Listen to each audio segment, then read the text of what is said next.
আসসালামু আলাইকুম। দেশ নায়ক তারেক জিয়া এবং ঢাকার আমাদের মেইন বসেরা সবাইকে আমার আন্তরিক ভালোবাসা এবং শ্রদ্ধা থাকবে। আমি কিছু আপনাদের উদ্দেশ্যে আমি কথা লাইফে বলতে চাই। যেমন আমি বরিশাল থেকে বলছি, আমি বিএনপির একজন সদস্য। বরিশাল 30টা ওয়ার্ড মিলে একটা বরিশাল সিটি কর্পোরেশন। আমি এই 30টা ওয়ার্ড উদ্দেশ্যে আমি কিছু কথা বলতে চাই এবং সারা বাংলাদেশের কিছু কিছু সমস্যা আছে, সেটা আপনারা অবশ্যই যাচাই বাছাই করবেন। যেমন বিএনপির সভাপতি সেক্রেটারি যারা আছেন 30টা ওয়ার্ডের কিছু কিছু জায়গায় সভাপতি সেক্রেটারি হয়েছে আমলিকের আত্মীয় স্বজন।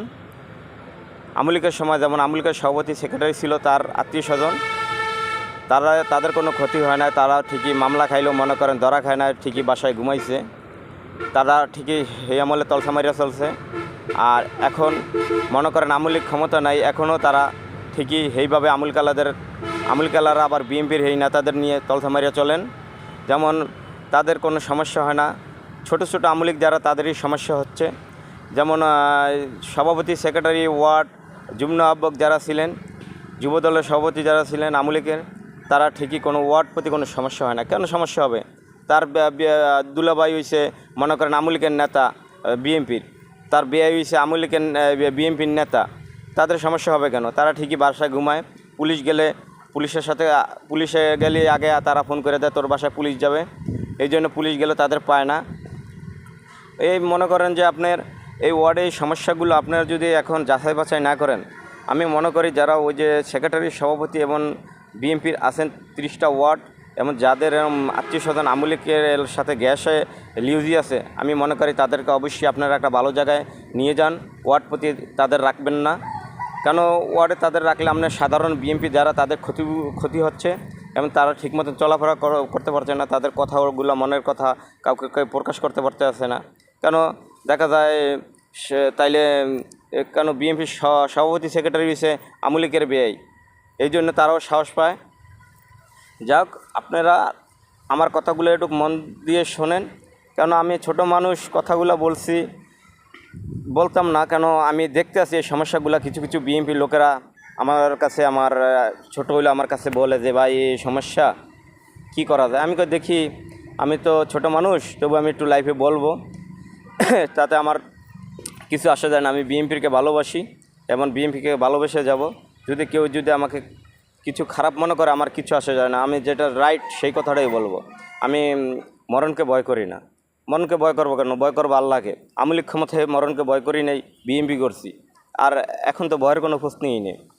যাক, আমাদের বিএনপির যারা বরিশালের সভাপতি সেক্রেটারি আছেন তারাও অবশ্যই এই কথাগুলো গুরুত্বপূর্ণ নেবেন।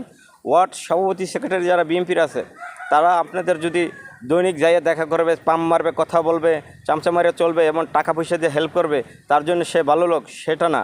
দেখতে হবে সে সলিড বিএনপি নি, তার কোনো আত্মীয় স্বজন ভালো আমলিকের সভাপতি সেক্রেটারি তার ব্যয় আত্মীয় স্বজন দুলাভাই ছিল নি, তাদেরকে অবশ্যই আপনি এই গুরুত্বপূর্ণ কথাগুলো নিয়ে নেবেন। কেন আমাদেরও তো আত্মীয় স্বজন আছে আমলিকের, থাকলে তো মনে করেন আমরা তো তাদের ছাড় দেয় নেই, আমরা কোনোভাবে যে রিকোয়েস্ট করিনি। কেন তাদের অবশ্যই মামলা হয়েছে, জেল খাটবে, সমস্যা কি? তারা যেরকম অন্যায় করছে সেরকম ভুক্তভোগী হবে। তার জন্য যে তাকে আমি পরিচয় দিতে হবে সেটা না, কিন্তু আমাদের কিছু বিএনপির সভাপতি সেক্রেটারি তাদের পরিচয় দেয় এবং তারা ওপেনে বাজার ওঠে, হাসাহাসি করে। দলের বিএনপির বিরুদ্ধে তারা এখনও বাজার গার্ডে পথে কথা বলে, তাদের অবশ্যই আপনারা ব্যবস্থা নেবেন। আর দেশনায়ক তারেক জিয়া অবশ্যই সারা বাংলাদেশে এই বিষয়টা নেবেন মাথায়। কেন যারা ওই যে আমলিক গ্যাসা আত্মীয় স্বজন সভাপতি সেক্রেটারি আছে, তাদেরকে অবশ্যই আমি মনে করি তাদের দল করতে ভালোবাসে, দুর্দিনে ছিল, তাদের একটা ভালো জায়গায় নিয়ে যান। কিন্তু তাদের যে ওয়ার্ডের সভাপতি সেক্রেটারি বানাইতেই বেরম কোনো কথা না, তাহলে কিন্তু মানুষের ভিতরে ক্ষোভ থাইকা দেবে, তাহলে আপনার দলের ভাবমূর্তি আপনারা হারাই ফেলাইবেন। কেন সাধারণ লোক আপনাদের ভালোবাসে, এই না যে আপনি আমলিক ক্ষমতায়ও ছিলেন ভালো, এখন বিএনপি আমলে আপনি ভালো থাকবেন আমলিক নিয়ে, সেটা হতে পারে না। এইরকম সমস্যা 30টা ওয়ার্ডই আছে। আমি ছোট মানুষ, কথাগুলো আমি বলতাম না, খুব কষ্টে সাধারণ লোকের মুখ থেকে শোনার পর আমার কাছে খুব খারাপ লাগছে, এই জন্য আমি কথাগুলো বলছি। যাক, আমার যদি কথা কোনো ভুল ত্রুটি হয়ে থাকে, আমাদের বিগ লিডার এবং নেতারা আমাকে ক্ষমা দৃষ্টিকে দেখবেন। আমি তার জন্য আপনাদের কাছে ছড়ি। আর অবশ্যই আপনারা কথাগুলো একটু গুরুত্বপূর্ণভাবে নেবেন। আসসালামু আলাইকুম।